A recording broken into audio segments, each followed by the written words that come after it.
یہ کہانی انسان کی سب سے پہلی کہانی ہے۔ نہ زمین پر شہر تھے، نہ انسان، نہ زندگی کا کوئی نشان، صرف اللہ کی قدرت اور فرشتوں کی تسبیح۔ پھر ایک ایسا فیصلہ ہوا جس نے کائنات کی تاریخ بدل دی۔ مٹی سے ایک مخلوق بنائی گئی جسے علم دیا گیا، اختیار دیا گیا اور جنت دی گئی۔ لیکن ایک سجدہ اور ایک انکار انسانیت کی آزمائش کی ابتدا بن گیا۔ یہ ہے حضرت آدم علیہ السلام کی کہانی۔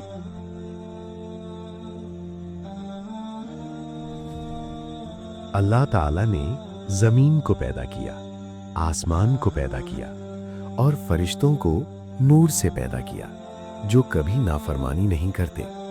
مگر اللہ نے ارادہ کیا کہ زمین پر ایک نیا خلیفہ بھیجا جائے، ایک ایسی مخلوق جو سوچ سکے، سمجھ سکے اور آزمائش میں ڈالی جائے۔ فرشتوں نے عرض کیا، کیا تو ایسی مخلوق پیدا کرے گا جو زمین پر فساد کرے گی؟ اللہ نے فرمایا، میں وہ جانتا ہوں جو تم نہیں جانتے۔ اللہ نے زمین کی مختلف مٹیوں کو جمع کیا۔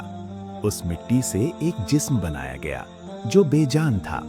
پھر اللہ نے اس میں اپنی طرف سے روح پھونکی اور وہ جسم زندہ ہو گیا۔ یہ پہلا انسان تھا، حضرت آدم علیہ السلام۔ اللہ نے آدم کو نام سکھائے، علم سکھایا، وہ علم جو فرشتوں کو نہیں دیا گیا تھا۔ جب فرشتوں سے پوچھا گیا کہ ان چیزوں کے نام بتاؤ تو وہ نہ بتا سکے، آدم نے بتا دیے۔ یہاں سے انسان کی فضیلت ظاہر ہوئی۔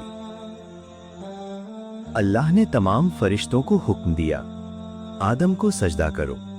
سب نے سجدہ کیا مگر ایک نے انکار کر دیا، وہ ابلیس تھا۔ اس نے تکبر سے کہا، میں آگ سے بنا ہوں، یہ مٹی سے بنا ہے، میں اس سے بہتر ہوں۔ یہ تکبر پہلی نافرمانی بنا۔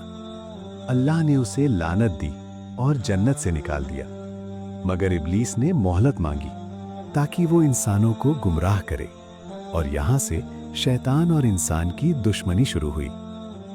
اللہ نے آدم علیہ السلام کو جنت میں رکھا، ان کے لیے حضرت حوا علیہ السلام کو پیدا کیا۔ ان سے فرمایا گیا، جنت میں آرام سے رہو، جو چاہو کھاؤ، مگر اس ایک درخت کے قریب مت جانا۔ یہ پہلی آزمائش تھی۔ ابلیس نے وسوسے ڈالے، اس نے جھوٹ بولا، قسم کھائی کہ اگر تم اس درخت سے کھاؤ گے تو ہمیشہ زندہ رہو گے۔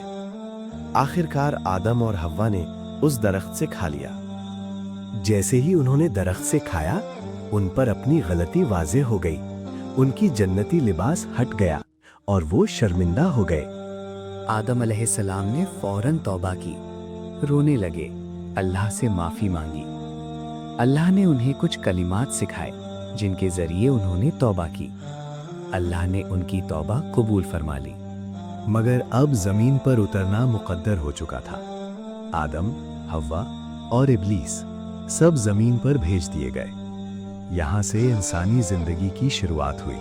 زمین پر نہ گھر تھا، نہ سہارا، نہ کھیتی، نہ کپڑے، نہ زندگی کا کوئی نظام۔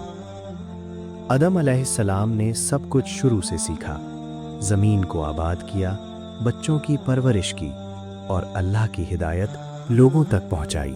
ابلیس اپنا وعدہ نبھاتا رہا، انسانوں کو گمراہ کرتا رہا، مگر اللہ نے ہر دور میں ہدایت بھیجی۔ انسان کی زندگی آزمائش اور رہنمائی کا سفر بن گئی۔ حضرت آدم علیہ السلام کی کہانی ہمیں 3 بڑی باتیں سکھاتی ہے۔ تکبر تباہی کی جڑ ہے، ابلیس کا گھمنڈ اسے ہمیشہ کے لیے رسوا کر گیا۔ غلطی انسان سے ہوتی ہے مگر توبہ اسے بلند کرتی ہے۔ آدم نے غلطی کی مگر اللہ نے انہیں معاف کر دیا۔ مزید ایسی روحانی اور علم سے بھرپور اسلامی کہانیوں کے لیے ہمارے چینل کو لائک کریں، شیئر کریں اور سبسکرائب ضرور کریں۔ اللہ آپ کو جزائے خیر دے۔